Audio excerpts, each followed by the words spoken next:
There was a very distinguished senator from New York who was Daniel Patrick Moynihan. And there was a sentence that was attributed to Mark Twain, but he used it a lot.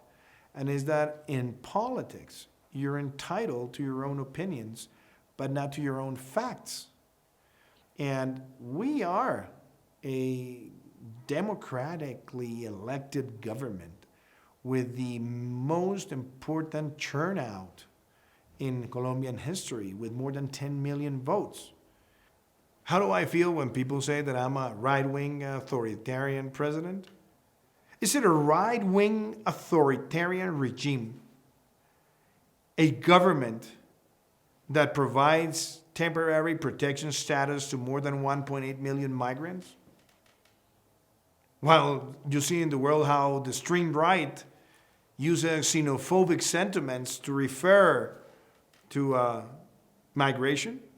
How can a government be called authoritarian right-wing?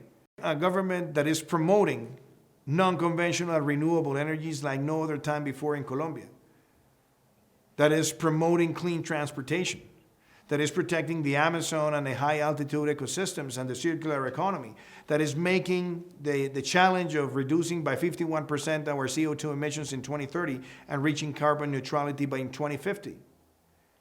How can a government that has provided the largest budget for education ever in Colombia and has provided free public university training to the lowest income families and the middle class for free be called a right-wing authoritarian regime? For the first time in Colombian history, we have vice ministers who are openly members of the LGBTI community.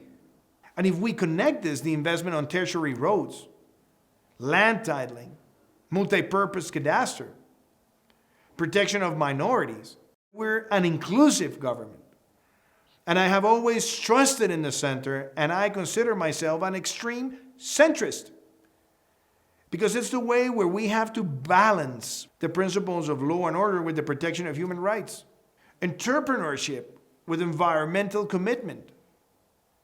Those kinds of balances are the balances that can only be made in the center. You can't make those balances if you're in the extreme right or if you're in the extreme left. Those have been my true commitments. We have governed with those principles, and we will continue to embrace those principles.